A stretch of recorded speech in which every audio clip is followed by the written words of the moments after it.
Moldova var før den andre verdenskrig en del av Romania. Etter løsrivelsen fra Sovjetunionen republikken nå en selvstendig stat med mindre enn 4 millioner innbyggere.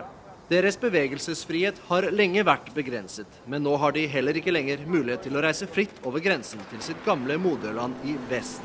Noi transportatorii ne confruntăm cu o problemă și anume viza de tranzit românesc. Pentru a ajunge în țările europene ne trebuie viză de tranzit chiar și pentru cetățenii care au deja viză Schengen valabilă. Țara trebuie să ajungă la România pentru mâine dimineață, pentru a-mi face legalizarea la Italia. Nu știu exact care a fost procedura și am fost întors de la vamă.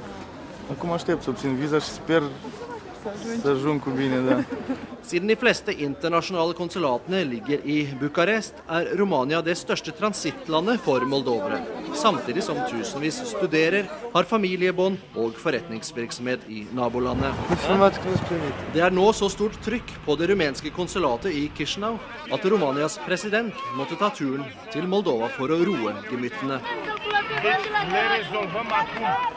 Every day we are issuing about 250 visas.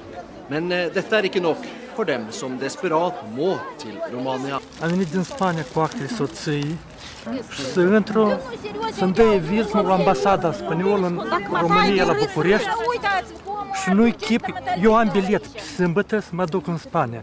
Și eu nu mă pot duce și aici. Am 2 zile și gata. Eu pierd lucru, soții nu pot face acte. Am așteptat 6 ani.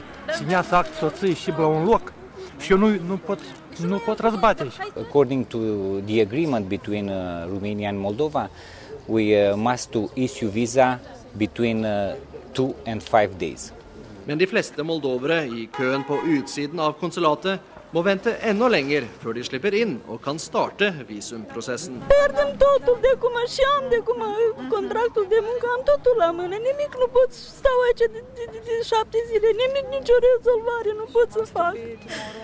Stăm așa, dormim aici, stăm aici așa în picioare, suntem de departe, nu suntem de aici. Mange vil ha visumkontorer på grenseovergangene. You know that is not possible. None of the EU countries are issuing visa at the border. Vă asigur că în maxim 2 săptămâni rezolvăm problema pentru ca dumneavoastră să nu mai stați atât de mult.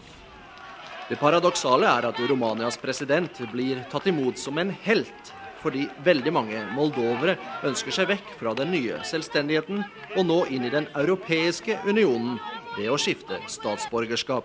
Și în același timp știu că sunt depuse 530.000 de cereri de cetățenie.